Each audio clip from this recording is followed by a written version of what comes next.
siguiente, no se ve. Me refiero a que ya viste ya. Pues sí, pero ya no podemos grabar de ¿O tienes de resolución? A ver. ya déjalo. Oh, está bien, güey. Bueno. Presenta Valeria, ¿eh? Valeria es la que presenta. ¿Yo? Sí, tú firmaste. Pero sí, acabo de pasar hace poco. Bueno, a ver, Oye, ya empecé. ya está la transmisión en vivo, pero no sé por qué en Facebook se ve así. Qué raro. ¿Cuál es la que estás compartiendo? No, pues quien está compartiendo presentaciones Sebas desde la junta. Sí, sí, ¿por qué no puedo cambiar de diapositiva allí? Es lo que no sé. A ver, ya No sé si, es que no sé si, es que te la pasaste, güey, le dije que bueno, sí, Mira, a ver, espera, ya que estás aquí. Dale Es aquí. que estaban compartiendo la pestaña de eso. No. Conservar panel.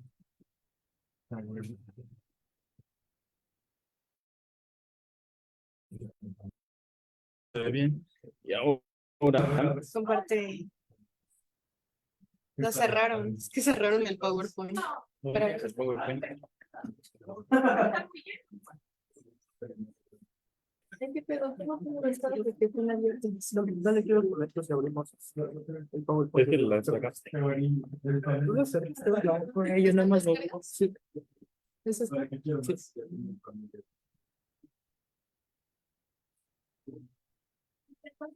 Hala. Ujú.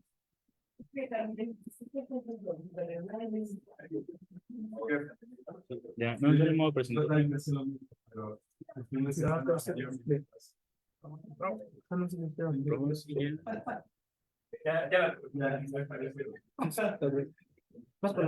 Ya se puede pasar la diapositiva. Inténtalo. Está. Ah, perfecto. Oye, pero no estás compartiendo pantalla. ¿O sí? Comparte pantalla. Sí. Hola chicos, buenas tardes. Bienvenidos a CEP. Hoy tenemos a Pablo Krzyzkowski con nosotros, quien nos presentará un poco de su trabajo de servicio social. Entonces, recibámoslo con un aplauso.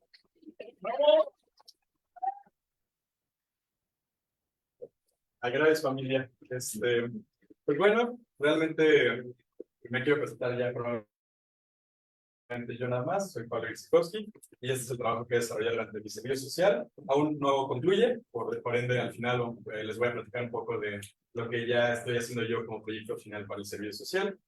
También atendiendo un poco al objetivo del seminario, es que es de estudiantes para estudiantes, ¿no? Entonces, pues sí quisiera como que bajar un poco el nivel, que últimamente se ha visto en las otras conferencias, y que no importa si no tienen un trasfondo en estado sólido o en estructuras, realmente no importa para esta conferencia, yo les voy a dar todo prácticamente desde cero, ¿no? Entonces, bueno, atendiendo a esta problemática, creo que es un buen punto para empezar de, pues, ¿qué significa mi título, no? Entonces, para saber qué significa mi título, creo que estaría bien que veamos este glosario, donde vamos a analizar qué significa una nanoestructura, que tiene ciertos parámetros que podemos modificar fácilmente, síntesis y caracterización, ¿no?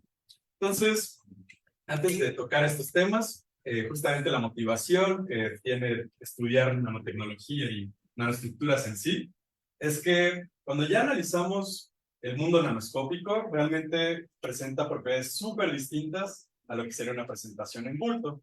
Bulto es nada más de que es como lo que coloquialmente conocemos como presentación macro, ¿no? Entonces, generalmente el ejemplo más dado son, por ejemplo, nanopartículas de oro, donde el oro, pues en bulto se ve como brilloso, amarillento, como que así es como uno distingue el oro, ¿no? Sin embargo, cuando tenemos ya nanopartículas, las propiedades ópticas divergen de lo que nosotros conocemos. Entonces, dependiendo del diámetro de las nanopartículas, entonces, eso es, por ejemplo, una observación de cómo se cambia al momento de pasar a lo nano, ¿no? Entonces, al tener estas propiedades tan distintas a lo de bulto, pues justamente buscamos soluciones que sean más viables para un beneficio médico, ambiental, tecnológico y hasta financiero, ¿no? Entonces, estas imágenes que les estoy presentando son distintos usos que se le da a la nanotecnología. La primera imagen es un arreglo de ADN, de hecho, para transporte de fármacos. El segundo son nanoestructuras naturales de neuronas. El tercero son nanotubos de múltiples capas. Y el cuarto es un arreglo como de nanoarbolitos, que en realidad son nanoalambres seriados, pero eso lo veremos ahorita, ¿no? Entonces, pues, ¿qué es una nanoestructura? Pues cuando nosotros pensamos una estructura, pensamos generalmente en algún tipo de arreglo, forma de acomodar átomos o moléculas que tengamos, ¿no? En estado sólido, generalmente se le conoce esto como una red, y esta red puede ser periódica, que es el mejor caso, pero es el caso menos realista, y también podemos tener estructuras anisotrópicas, o sea que depende mucho de la orientación que se tenga, que presenta propiedades distintas, ¿no? Entonces, dentro de este juego de ver cómo podemos nosotros cambiar una estructura, pensamos en dos parámetros que se le llaman dimensionalidad y morfología. Entonces, la dimensionalidad es simplemente pensar en cuáles son las dimensiones predominantes sobre otras.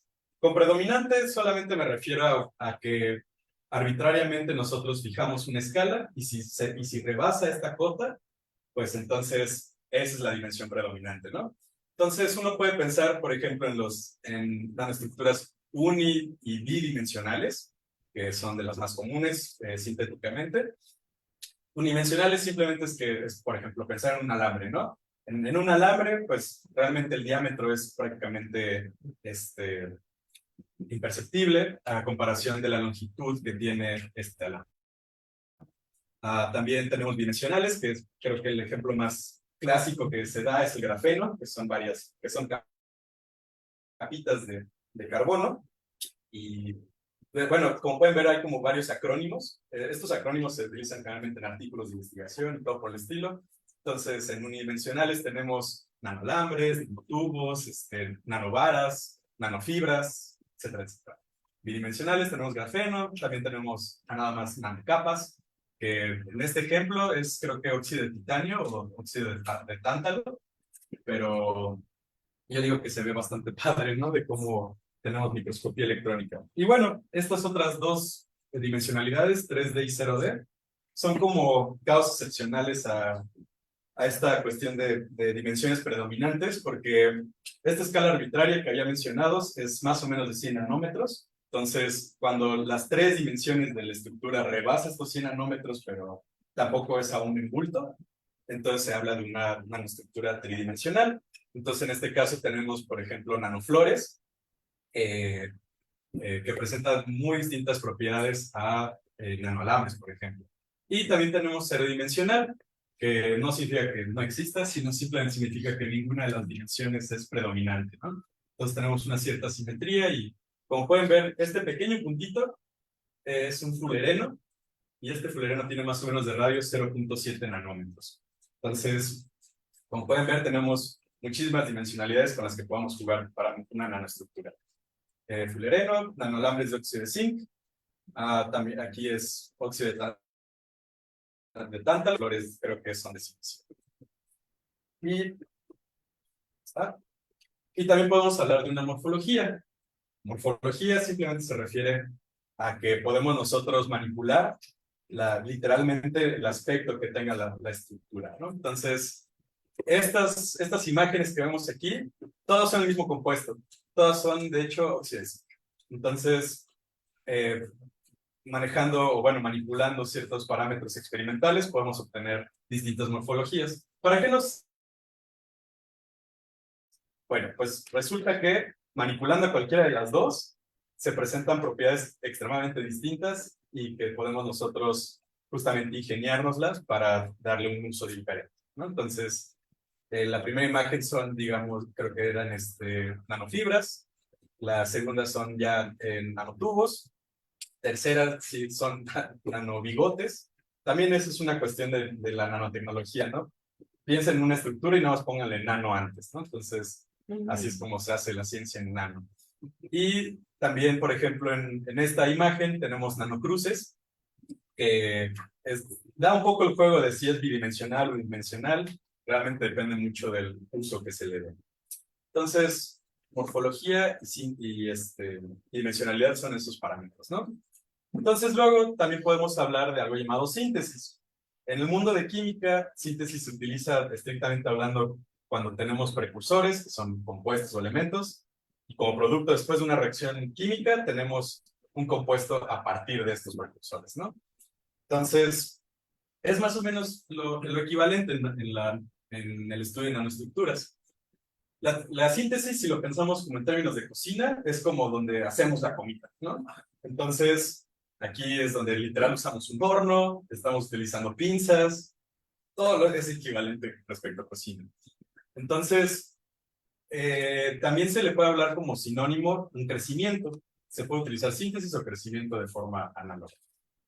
También esta imagen que vemos a la derecha es un ejemplo de cómo se van formando una nueva nanoestructura, que en este caso son nanoalambres, con una capa semilla se le llama. Ahorita vamos a ver a detalle qué significa eso. Entonces, y luego también tenemos la parte de caracterización. La caracterización es simplemente ya darle nombre a las cosas como las vemos, ¿no? Entonces, en caracterización entran dos campos gigantes que son la visualización y someterlo a pruebas. Y ambas entran aún en caracterización y varias de estas técnicas justamente aprovechan efectos químicos, ópticos, electrónicos, y es donde generalmente viene la ficha técnica para industrias, ¿no? Entonces, en esta imagen podemos ver justamente diferencias en la morfología que tiene diferentes nanoestructuras a partir de distintas síntesis. Entonces, como pueden ver, sí es muy importante tener claro que síntesis es simplemente la cuestión de producción y caracterización es darle nombre. Entonces, pues aquí también podemos ya ver como una receta. Las recetas para crecer nanoalambres o nanoestructuras en sí son muy diversas y también es prácticamente hasta su creatividad como puedan hacer sus nanoestructuras, ¿no?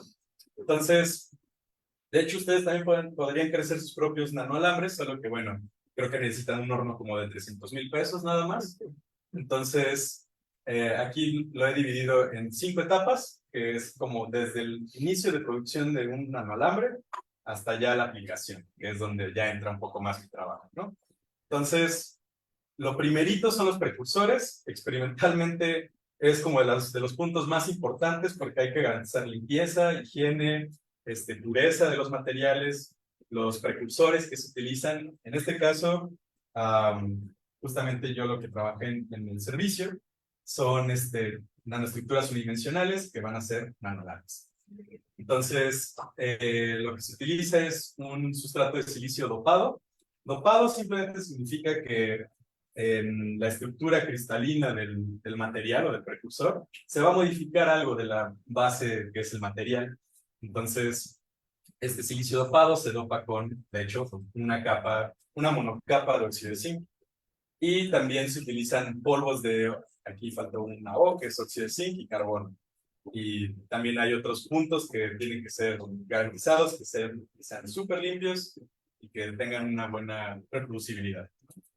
Entonces, y el siguiente paso es justamente el depósito de una película delgada.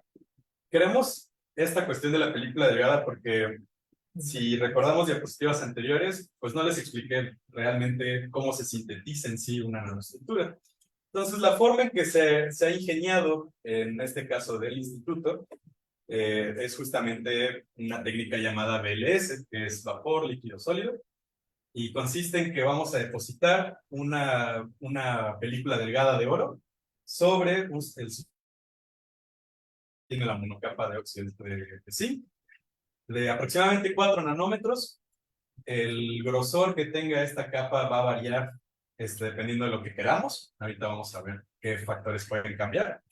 Y aquí podemos ver que la forma de depósito es por algo llamado sputtering, que en realidad es pulverización catódica en español, pero nadie le dice así.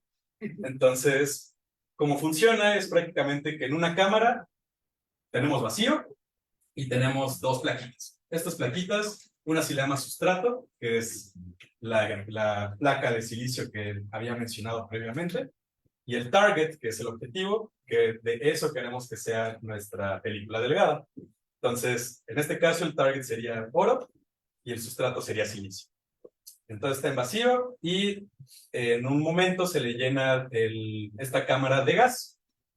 Generalmente tiene que ser un gas inerte, o sea, un gas noble o lo que sea, y generalmente se utiliza argón. Entonces, argón porque es muy barato. Bueno, barato comparado con otros gases nobles. Y empieza a ionizarse. Esta ionización de argón empieza justamente a pegarle al objetivo. Entonces, al momento de haber una colisión, hay un intercambio de momento. Y bueno, en términos clásicos, justamente pueden pasar de que o se estanque ahí el ion de argón, o que simplemente rebote, o que no pase nada, ¿no? Entonces, estadísticamente pasa que el argón le da hacia el objetivo, y de forma superficial, átomos del objetivo justamente se van despegando y pasa justamente al sustrato. Y así es como se hace un depósito de una película delgada, en este caso. También aquí se ve esta maquinita, que es la que nosotros le decimos nada más sputtering, y es la que se utiliza. Como pueden ver, este es el gas, que se ve moradito. Dependiendo de la cantidad de oxígeno que tengas, podemos ver distintos colores. Y al momento de hacer ese depósito, ya pasamos justamente a la cuestión de la síntesis. Entonces, esta síntesis, ya tenemos nuestro depósito de oro, ya tenemos también una mezcla de polvos de zinc, de óxido de zinc y carbono, y lo que se utiliza es una como tipo canaleta, y la canaleta pasa al horno con el sustrato y los polvos, ¿no? Entonces, esto se eleva a 950 grados centígrados, y la forma en que se va sintetizando los nanoalambres es que, bueno, esta foto de la derecha, no sé si se pueda percibir, pero aquí hay como un tipo de vaporcito. Este vaporcito es el que contiene el óxido de zinc que va a pasar hacia el sustrato.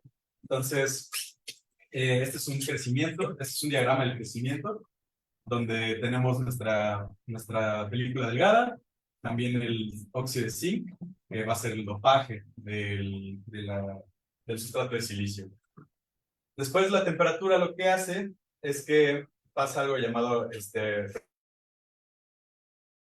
el oro va a empezar a hacer como pequeñas gotas, ¿no? Y estas pequeñas gotas sirven como un alineador para nuestros nanoalambres. Entonces después,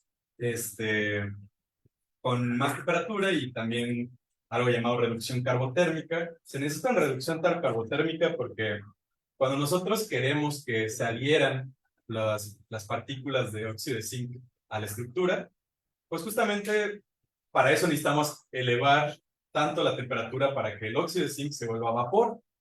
El problema del óxido de zinc es que tiene una temperatura extremadamente alta para realizar eso. Extremadamente alta, estamos hablando como 1700 grados. Entonces eso pues no lo tenemos en el instituto. Entonces necesitamos ingeniárnoslas para bajar esta temperatura y por ende utilizamos algo llamado reducción carbotérmica. El carbono hace que se baje esta temperatura y se van adhiriendo a estas estructuras, ¿no? Entonces, y por cierto, esta fase de cómo pasa de vapor y luego se adhiere como a la pequeña superficie que hay en las pequeñas gotas, se le llama BLS, bueno, crecimiento BLS. Entonces, y justamente el paso final sería caracterizar nuestra nanoestructura. Esto significa ver su alineación, qué tan largos son los nanalambres, qué más se podría utilizar de los nanalambres, pruebas de fotoluminiscencia, coeficiente de absorción y de reflexión, y también la aplicación. Últimamente se han reportado muchísimas aplicaciones con sensores de gas, entonces esto es lo que más bien yo me dedico en este servicio social. Entonces, ¿qué se puede observar en sí de estos crecimientos? Pues justamente lo que les platicaba, ¿no? Que hay dos tipos de síntesis que utilizamos regularmente en el laboratorio.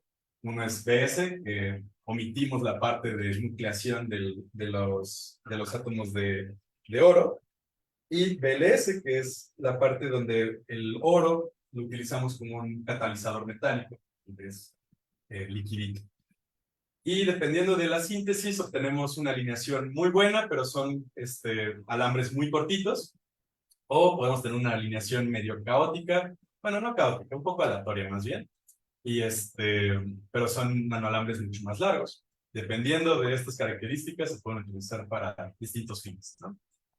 Entonces, también aquí tenemos una imagen de microscopía, donde no sé si se puede ver, pero justamente en la punta de los nanoalambres está aún nuestra partícula de oro.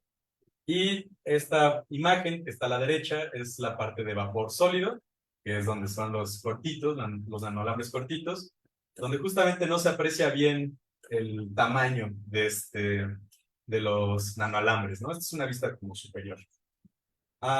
También se pueden someter a pruebas de fotoluminiscencia, como dije, y también de microscopía electrónica. Y bueno, entonces ahora la pregunta es, ¿qué más se puede hacer a partir de estos crecimientos y caracterizaciones, ¿no?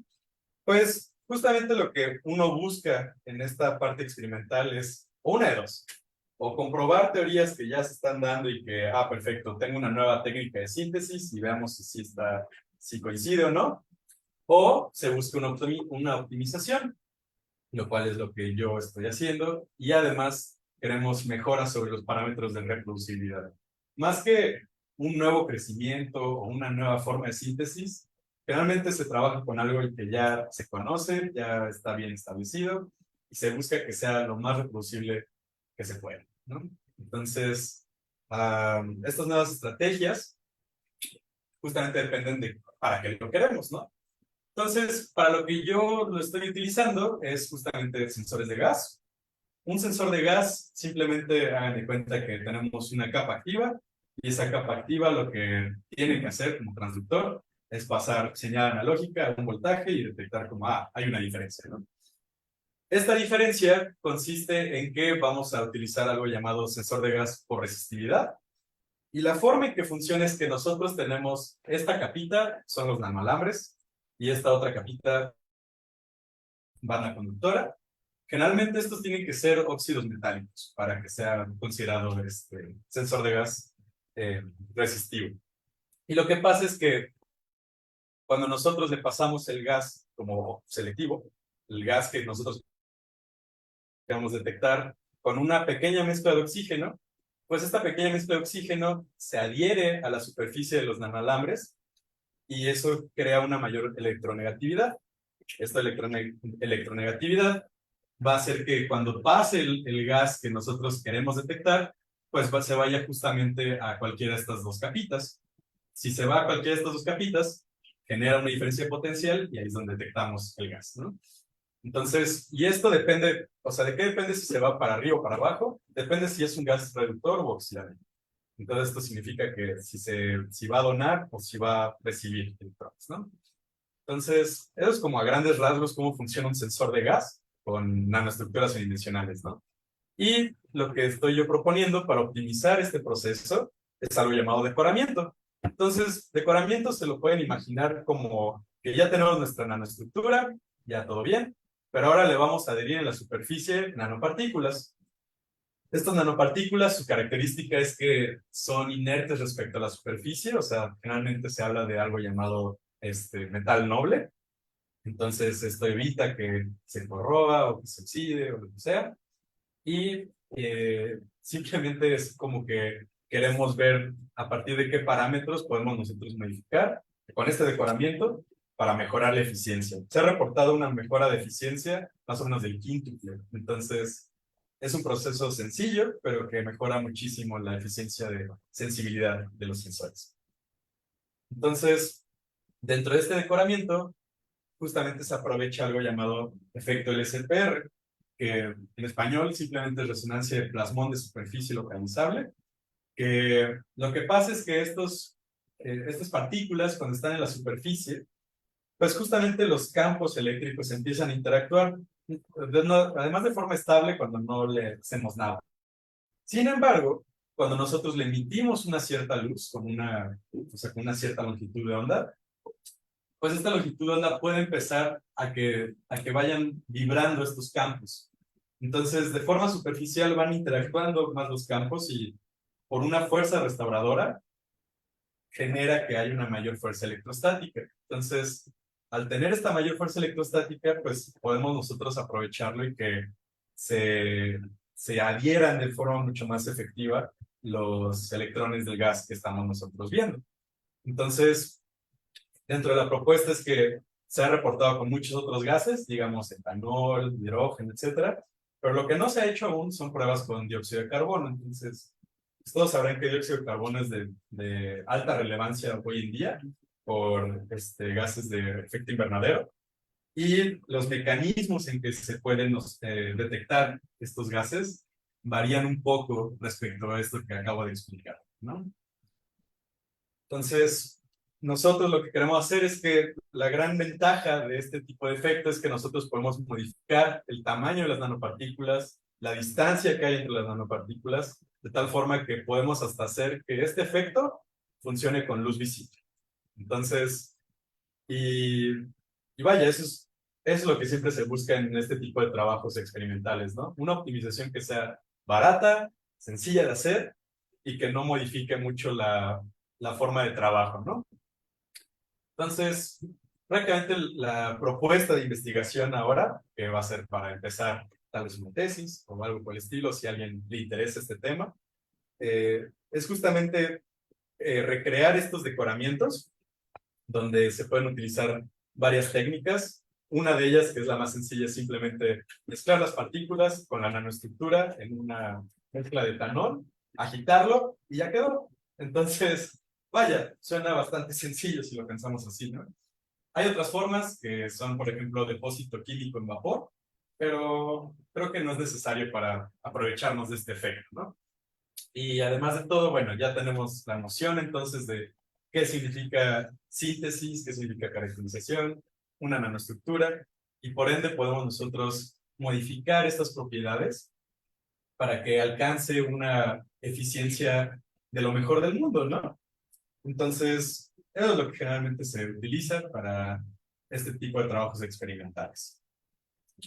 Y listo, entonces, nada más aquí están las referencias.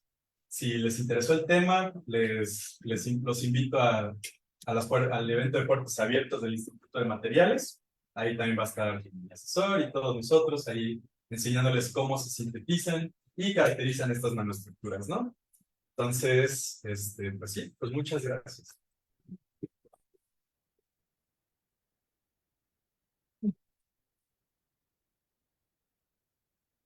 ¿Tiene alguna pregunta que quiera realizar? Las preguntas. ¿Alguien? Ah, sí, bueno, hablaste sobre el decoramiento. ¿Qué fue lo que te motivó a hacer el decoramiento? O sea, ¿qué es lo que no funcionaba antes para que compusieras eso, para que empezaras a trabajar en Sí, sí. Pues justamente, si nos pasamos a la diapositiva, creo que es la 6. Creo que es la 6. Si pueden pasar a la diapositiva 6. Ándale. Ves que justamente hablamos mucho de morfologías y, bueno, morfologías y de distintas dimensionalidades, ¿no? Sí. Pues resulta que cambiar tu técnica de síntesis en un laboratorio es muy caro, es muy tardado, porque además todos estos experimentos, lo que más se busca es reproducibilidad, ¿no? Entonces, al no poder modificar la técnica de síntesis, o sea, que tengamos distinta morfología, distinta dimensionalidad, pues uno se tiene que poner un poco creativo para ver qué le podemos hacer ya a las estructuras que ya tenemos, ¿no? Entonces, una de ellas es, por ejemplo, el decoramiento. Otra de ellas puede ser también crear dobleces o crear distintos dopajes encima de las nanoestructuras.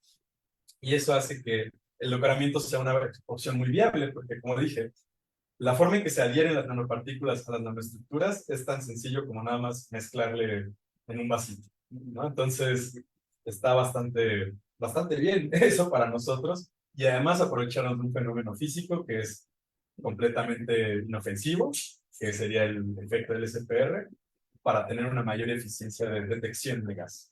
Entonces, eso es lo que motivó realmente que trabajemos sobre un decoramiento, más que una distinta morfología, una distinta dimensionalidad. Okay. Sí, sí. Gracias. ¿Alguna otra duda? Sí, Yo tengo una duda sobre la parte del plasmón y cómo la con el mejoramiento, cómo relacionaba la relación justamente del efecto del plasmón Ajá. con con el mejoramiento. Ah, ok, ok. Pues justamente ven que aquí están como los estos son nanoalambres y se ven como puntitos, ¿no? En la superficie. Estos puntitos, y bueno, aquí son puntotes, son nanopartículas de oro. Generalmente se usa oro, se puede usar plata o platino, paladio, un montón de otro tipo de partículas. Se aprovecha oro porque es también lo más accesible que tenemos ahorita. Y si se dan cuenta, la física experimental se basa mucho en cuánto presupuesto tenemos y qué tenemos ya. Entonces, cuando nosotros tenemos ya sobre la superficie las nanopartículas, tú literalmente pones tu muestra en una cámara que tenga una luz. De hecho, en este artículo se trabajó con una luz LED verde, la colocas y entonces al momento de incidir esta luz, justamente empiezan a resonar estas partículas y estas partículas generan que la superficie sea más fuerte electrostáticamente hablando y entonces se adhieren de mejor forma los electrones del gas que queremos detectar. Entonces, eso es como uno aumenta la eficiencia. Entonces, esa es la forma en que el efecto plasmónico podemos aprovecharlo en este tipo de decoramientos, al tener que tienes en contacto nanopartículas con una superficie que no interactúan químicamente, pero que sí físicamente con la luz pueden empezar a resonar. Pues sí. Pero sobre ello nada más una producción. Ah, sí, sí. ¿Hay alguna referencia en la cuestión de la longitud de onda usada? Sí, también se estudia, generalmente este efecto toma lugar o sea, en una longitud de onda de ultravioleta. O sea, y esto es justamente por la composición del óxido de zinc, que lo que uno quiere garantizar, normalmente en estado sólido tienes dos bandas, una es banda de conducción, una es banda de valencia, y entre esas dos bandas hay una separación. Si tú le incides suficiente energía para que saltes a esta banda, que generalmente es en electronvolts, ahí es cuando ocurre esta resonancia. Sin embargo, al ser una resonancia, uno puede utilizar, por ejemplo, múltiplos de esta longitud de onda y tener lo que, por ejemplo, en música se llama armónicos. Entonces, esos armónicos hacen que también resuenen, tal vez no con la misma intensidad que con su frecuencia de resonancia como la original, digamos, pero sí es suficiente para, digamos, aumentar la eficiencia a 5 veces mayor. Entonces, es suficiente. Pues, ¿alguna otra duda? ¿Pregunta? Sí. Yo tengo una pregunta. Sí. Estas nanopartículas de oro que obtienes experimentalmente, ¿no las combinas con alguna molécula para mejorar, bueno, la captación de lo que es por el Ajá. O sea, tu pregunta es si modificamos estas partículas de oro. O sea, las mejoramos haciendo así con alguna molécula. O una mejora química para que lo entiendas. Ajá, sí, sí, sí. Pues, o sea, realmente no se ha estudiado bien si podemos hacer algún otro tipo de recubrimiento sobre estas nanopartículas o si podemos modificar la química de las nanopartículas para un mejor efecto. Lo único que quieres es que en la superficie sí haya esa interacción entre el metal noble y la nanoestructura, ¿no? Porque si lo empiezas a recubrir de otra cosa que, por ejemplo, sí sea químicamente reactivo, entonces ya no tienes este efecto del SPR, ya tienes otra cosa. Entonces, eso es lo que siempre queremos garantizar, que el efecto del SPR solo ocurre cuando no están interactuando químicamente estos dos compuestos, ¿no? Entonces, esa es la forma en que se ha hecho hasta ahora. Y de hecho también importa mucho el espacio que hay entre las nanopartículas. Se ha encontrado que si reduces demasiado la distancia, o sea, digamos que tienes un recubrimiento casi perfecto en nanopartículas, de hecho ya no ocurre el efecto del SPR. Entonces hay que como que garantizar que sí haya un pequeño espacio entre estas partículas. O sea, no llegan a ser un nanoclúster. Ajá, exacto. Lo que pasa también es que, digamos, en esta técnica nada más agitarle, pues pasa muy comúnmente que se empieza a aglomerar, ¿no? Y cuando se empieza a aglomerar es cuando tenemos problemas, por ejemplo, aquí. Ves que hay nanopartículas de oro de distinto diámetro, ¿no? Entonces aquí lo que pasa es de que empieza a resonar una, pero las demás ya no. Entonces, como que ya no estamos aprovechando al 100% este efecto, ¿no? Solamente va a resonar en alguna región y no de forma global. Entonces, pues sí, esa es la respuesta. ¿Alguna otra duda? ¿Comentario? ¿Preguntas sobre cómo es trabajar con experimentalistas? Cuéntanos. Pues ahí hay café. No, sí, pues realmente sí es muy diferente a trabajar con gente que solo trabaja en cosas teóricas. En física experimental yo siento que se trabaja mucho o sea, es multidisciplinario ya, es casi imposible trabajar de forma aislada con solo físicos, o solo químicos, o solo ingenieros. Aquí es de todo, ¿no? Y además tenemos que explicar siempre todo este tipo de fenómenos, tanto a químicos, como ingenieros, como informáticos, como a todo el mundo, ¿no? Y eso presenta un reto porque no todos confían en tu procedimiento y no te dan presupuesto, ¿no? Entonces, pues por eso es que hay que conocer muy bien la física detrás de este tipo de fenómenos y de estructuras para que, número uno, sea una buena comunicación y número dos, todos los que están trabajando alrededor sepan bien por qué deberíamos apoyar este tipo de proyectos, ¿no? Entonces, pues sí, por eso es que se enfoca mucho en qué es beneficioso de forma financiera, qué sería conveniente para no modificar la estructura de trabajo. Entonces, ya está muy burocratizado este procedimiento. Entonces, pues sí. Pero está muy padre el Instituto de Materiales. Vale. Bueno, ¿alguna otra duda? Pues muchas gracias, Pablo.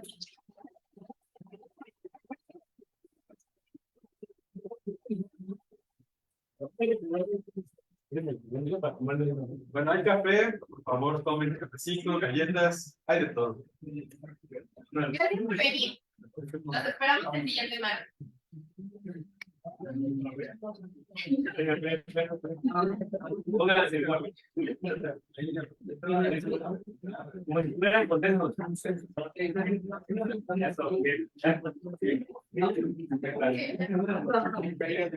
Ya puedes pedir, ya